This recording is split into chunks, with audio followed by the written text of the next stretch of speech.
Pues si tienes dudas sobre qué es la psicología y cómo diferenciarla de cosas que parecen místicas o sobrenaturales, quédate porque te va a interesar este video.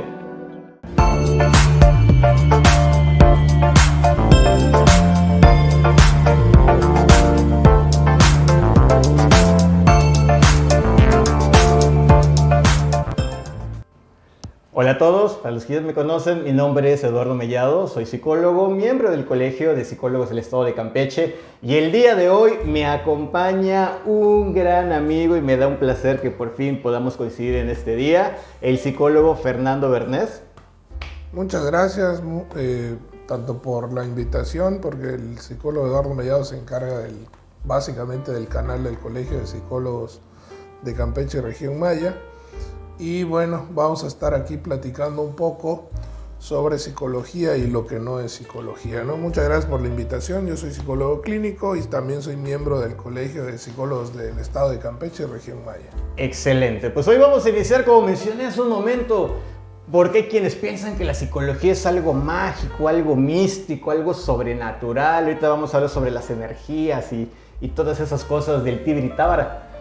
Pero por eso vamos a iniciar con una pregunta básica, porque ahora sí que ya lo pudieron haber visto en el título, así que si ya lo vieron en el título hay que iniciar con lo básico. ¿Qué es una pseudociencia? Aquí hay que definir dos situaciones, ¿no? Dos conceptos muy puntuales. La pseudociencia y en nuestro caso, como a lo mejor en algunos otros, lo que es una pseudoterapia. Porque nosotros no solo somos una ciencia, también damos terapia, ¿no?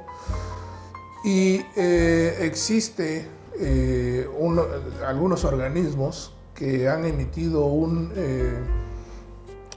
comunicado o han firmado sobre las pseudoterapias y la pseudociencia, y en específico la Asociación Médica Mundial. Y te voy a leer las definiciones. Hablando de pseudociencia, se refiere al conjunto de declaraciones, supuestos, métodos, creencias o prácticas que no han pasado por el método científico. Yo siempre lo resumo como que todo lo que no ha sido probado a través del método científico es pseudociencia, ¿no? Y en el caso de las pseudoterapias, pues se derivan normalmente de estas, ¿no? Y que son, en este caso, no son tanto teorías o principios que no han pasado por el método científico, sino más bien prácticas que se llevan a cabo, cuya finalidad es curar o tratar alguna ya sea enfermedad, trastorno o lo que sea, sin tener evidencia de haber sido probadas a través del método científico, ¿no? Y esto del método científico es en lo que hacemos mucho hincapié, porque es el principio básico que nos demuestra a nosotros o nos da evidencia de que algo funciona, ¿no? Y no solo, y la ciencia, algo que es importante mencionar es que la ciencia, lejos de como muchos piensan, pretender ser dueños de la verdad, curiosamente es lo opuesto. La ciencia siempre está buscando romper lo que ya se sabe. Esa es básicamente la constante, ¿no? Si algo ha funcionado, bueno, siempre está ese principio de, creo que es falsabilidad. Falsabilidad, sí. Ajá, Falsabilidad. Donde buscamos estar siempre buscando demostrar que eso no es cierto. Sí. Sí. Y esa es la importancia para distinguir entre un estudio científico y un dogma. Exacto. Entonces, realmente el método científico tiene una rigurosidad, tiene un proceso, e incluso cuando algo se publica, se llevan a cabo análisis sobre esos mismos resultados. Existe el nivel más elevado, pues es el metaanálisis o las revisiones sistemáticas, donde ya no se pone a prueba algo, sino más bien se hace una revisión de todo lo que se ha publicado alrededor de un tema o alrededor de un concepto, para ver qué tan fiable es o no la evidencia que se ha demostrado, ¿no? Y aquí viene la pregunta, por ejemplo, para los psicólogos que nos estén escuchando, y si de casualidad alguien que no sea psicólogo, igual público en general, ¿por qué para tanto nosotros como psicólogos como para el público en general es importante distinguir qué sí es psicología y qué es pseudociencia o pseudoterapia? ¿Por qué sería ser importante esta distinción? Pues para empezar, la psicología siempre ha tenido este conflicto de no tener una única o por unanimidad una definición de su objeto de estudio, ¿no? Desde ahí ya tenemos complicaciones, porque pues la misma palabra, su etimología, habla de alma y del estudio del alma, ¿no? De abordar esta parte, vamos a decir, de un concepto que cotidianamente, en lo cotidiano se refiere a lo espiritual, a lo místico, y hay corrientes como la que yo practico, hablando de conductismo, que para nosotros el objeto del estudio de la psicología es el comportamiento humano, la conducta humana, que eso implica pensamientos, emociones y no lo que coloquialmente entendemos. Sin embargo, existen otras corrientes o otros, en general psicólogos, que no tienen eso como objeto de estudio, sino amplían a procesos cognitivos o incluso hacen referencia a otras cosas, ¿no? Desde ahí ya tenemos un problema. El segundo problema que tenemos en psicología es que como abordamos cosas que son cotidianas para el ser humano, como las emociones, los pensamientos, pues todo aquel que piensa, siente, etcétera, se atreve a opinar de psicología, ¿no? Yo lo vivo, así que sé lo que significa. Tengo un maestro que dice, imagínate que yo vaya con un mecánico y yo le diga cómo hacer su trabajo, ¿no? ¿Por qué? Porque tengo un coche. Y como tengo un coche, pues debo tener idea de cómo funciona, ¿no? Entonces pasa lo mismo aquí. Como yo siento, pues opino y uno de los autores más, pues más relevantes del conductismo, si no es el que más relevante, Skinner decía, todo el mundo habla de las emociones y de los pensamientos y de mente, hasta que se le pide que lo defina, ¿no? Y ahí ya nos metemos en un problema. Entonces, desde ahí ya tenemos esas dificultades, incluso desde el objeto de estudio. Ahora, ¿por qué es importante pues hacer una separación o una distinción entre lo que es pseudociencia y pseudoterapia de lo que es ciencia y terapia? Porque pues no vendemos helados, ¿no? Así diría uno, no vendemos helados, no es así como que, a ver, ¿qué sabor te gusta a ti? El de limón, pues vende de limón, y a mí me gusta el de fresa y yo voy a vender de fresa.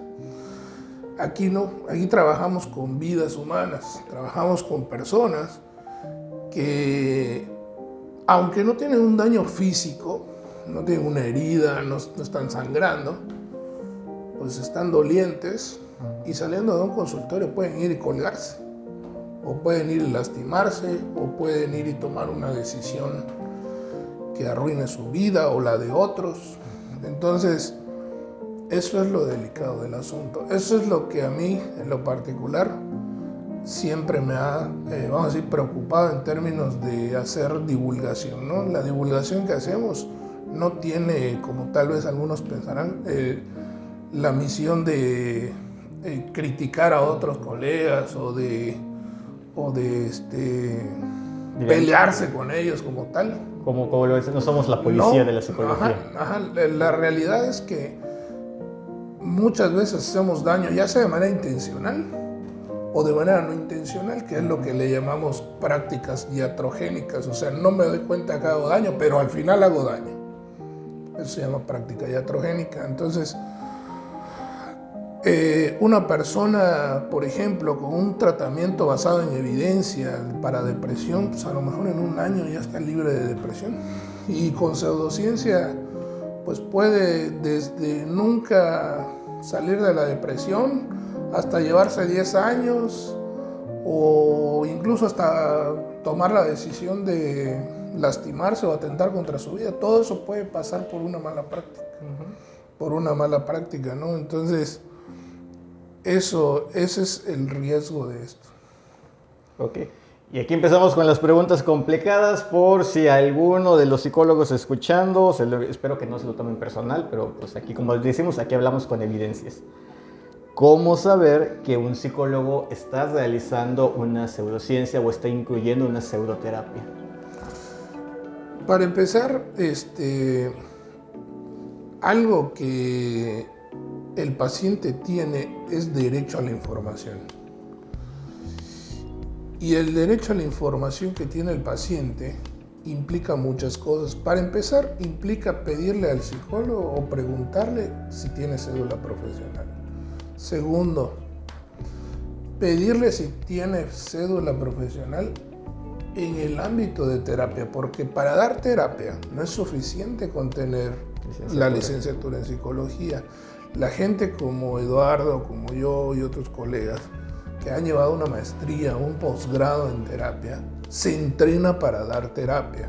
No es como en la carrera que llevas de manera general psicología, llevas educativa, llevas un poco de clínica, digamos teorías diferentes, áreas diferentes, ¿no? Aquí llevas tu proceso, te entrenan para dar terapia, haces prácticas supervisadas y después de todo eso viene un título que te acredita o avala que cursaste una preparación para dar terapia, ¿no?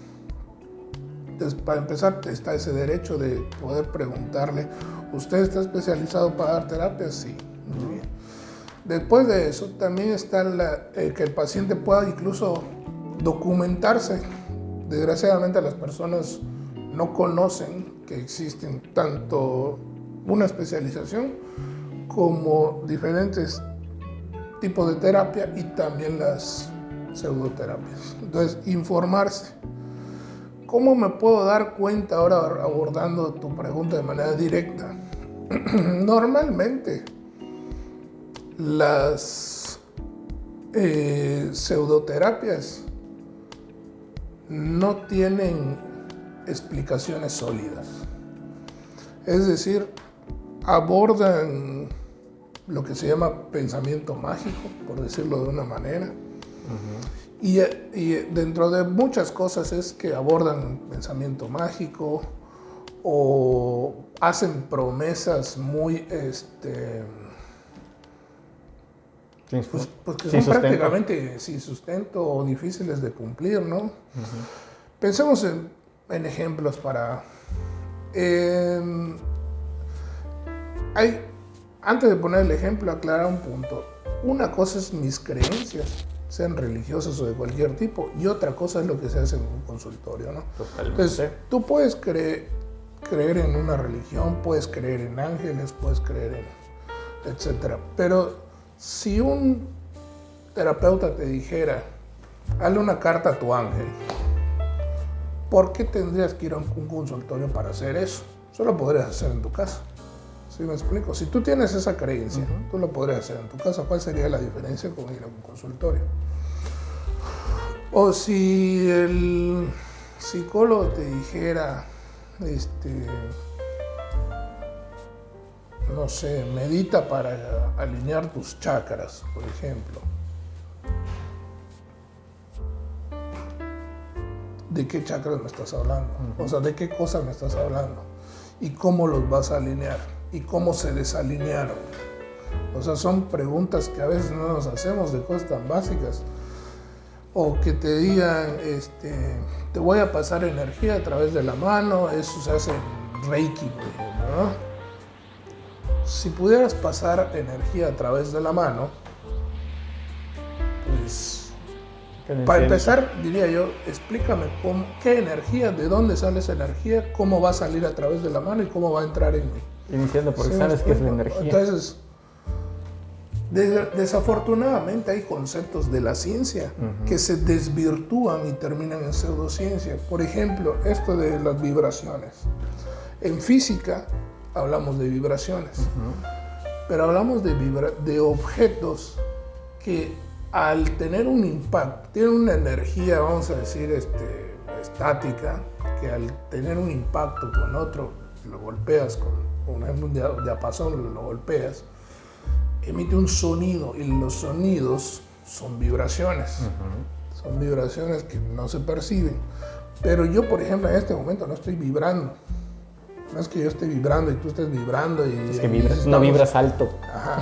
A lo mejor hay la vibración de mi voz nada más, que es un sonido. El sonido sí es vibración en el aire, pero solo el sonido. No es que tengamos una energía que esté vibrando todo el tiempo.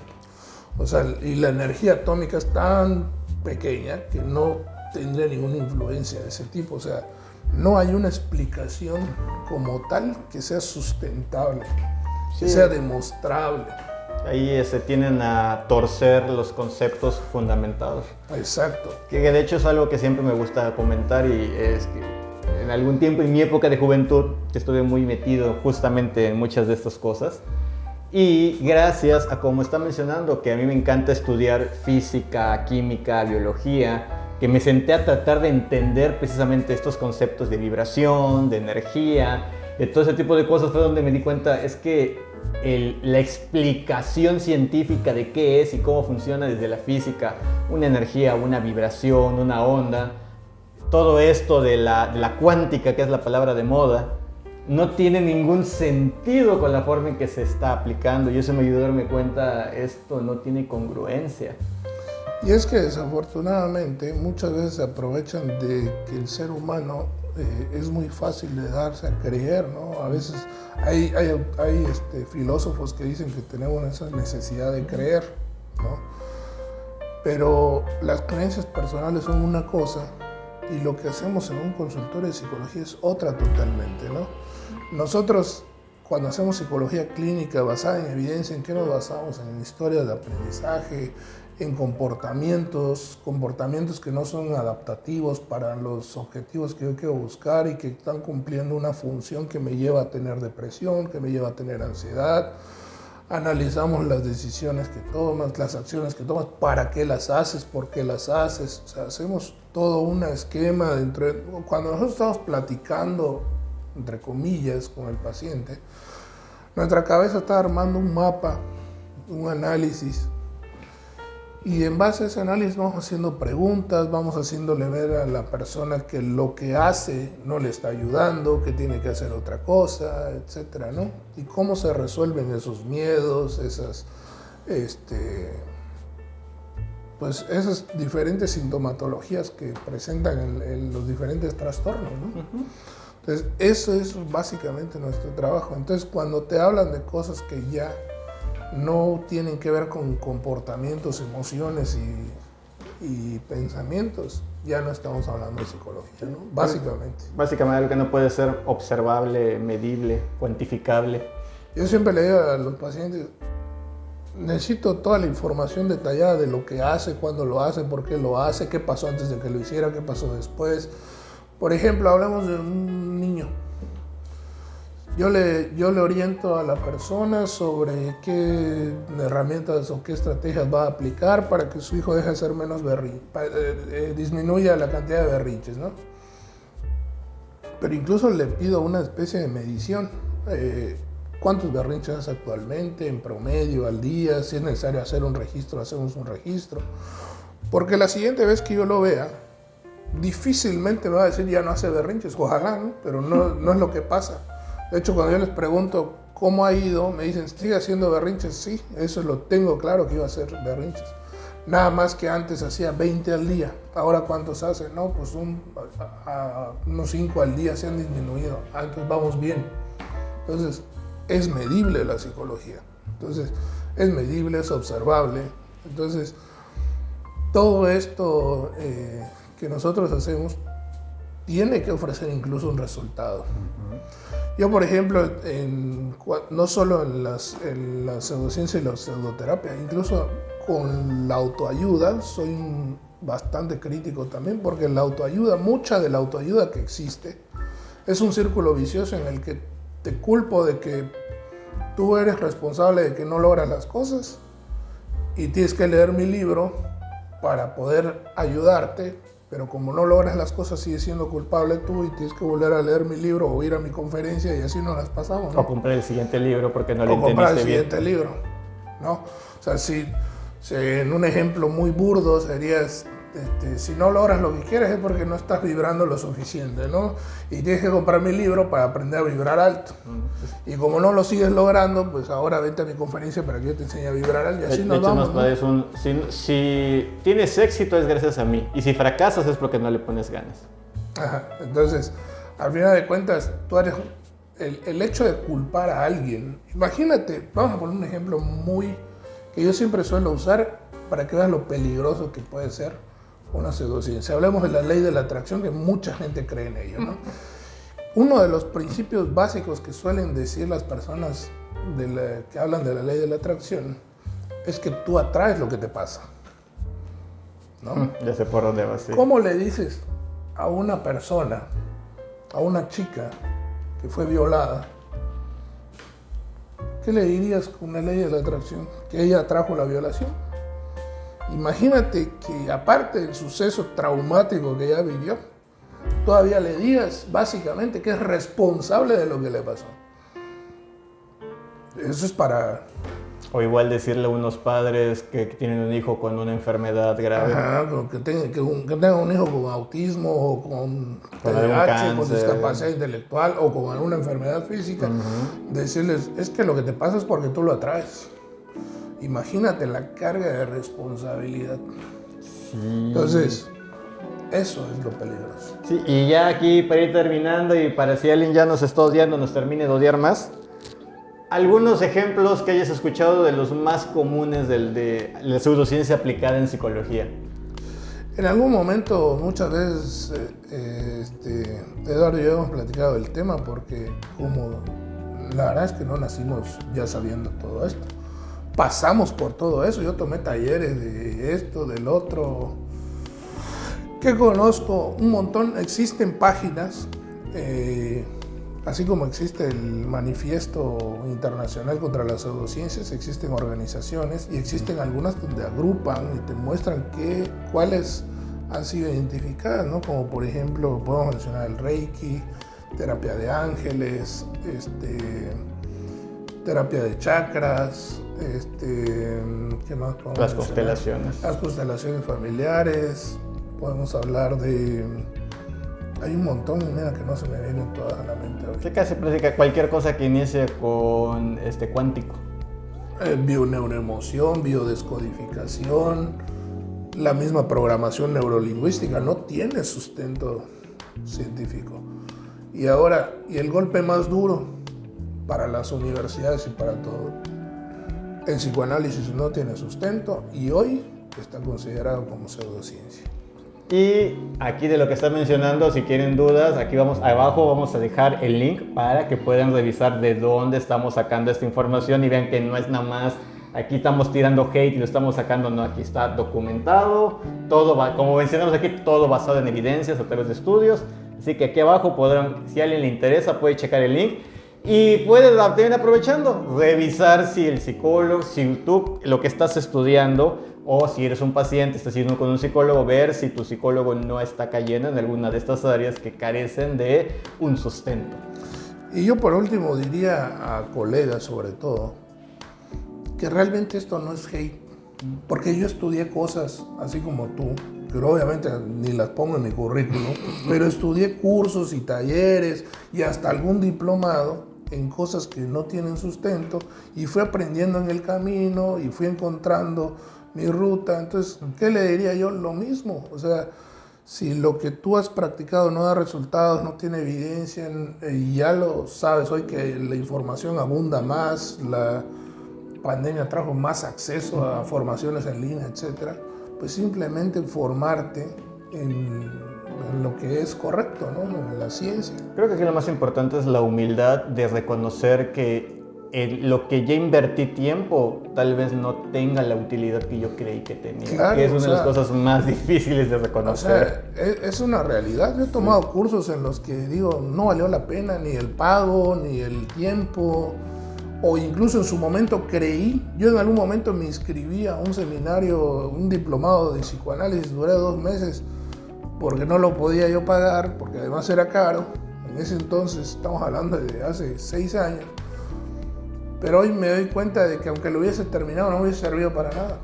Entonces, y he tomado talleres de esto, del otro, y terminé encontrando en el camino lo que sí funcionaba. Encontré formaciones que son muy sólidas a nivel científico y fui aprendiendo de eso. Pues así como pueden ver, aquí no es para hacer enojar a nadie, aunque alguien se haya enojado tal vez, no es nuestra finalidad. Aquí la finalidad es compartir experiencia, compartir conocimiento y pues No sé si quieres decir algo más para despedirnos. La orientación correcta es eso, ¿no? Yo diría que esto puede servir como una orientación, tanto para pacientes como para colegas. Yo en mi caso, por ejemplo, que mi hermana es psiquiatra, ella me orientó y me dijo, mira, de las corrientes que existen para psicoterapia, la APA, que es la Asociación Psiquiátrica Americana que hace el DCM, ahí mismo en el apartado 12, así lo pueden buscar en Google, apartado 12 del APA dice qué tipo de terapia tiene evidencia para qué trastornos. Y el 90% dice terapia cognitivo-conductual, que es la que estudié por recomendación, o sea, me orientaron, no nací sabiéndolo, ¿no? Entonces me equivoqué muchas veces en el camino, no pasa nada. Algunos tienen la suerte que la atinan a la primera, otros sí, aprendemos a través de prueba y error. Así como yo vine a estudiar la maestría en psicoterapia cognitivo-conductual a mis 35 años, un colega, por ejemplo, Daniel, es un chavo joven que está estudiando su maestría en terapia cognitivo-conductual y conozco muchos de las formaciones, mucho más jóvenes que yo y que están aprendiendo lo que a mí me hubiese gustado aprender a su edad. Sí, así es. Entonces... Pues bueno, espero que este pequeño video, bueno, no sé qué tan largo haya quedado, creo que sí va a quedar un poco más largo de lo normal, pero bueno, no importa. Espero que haya sido útil, que le haya sido entretenido y pues ya saben, síganos, sus comentarios, sus recomendaciones, sus preguntas, sus likes, compartir, porque ya saben que a ustedes no les cuesta y a nosotros como colegio nos ayuda mucho. Por este momento nos despedimos, muchas gracias por escucharnos, de nuevo mi nombre es Eduardo Mellado y muchas gracias aquí al psicólogo Fernando Bernárdez por acompañarnos, nos despedimos y nos vemos. Muchas gracias. Adiós.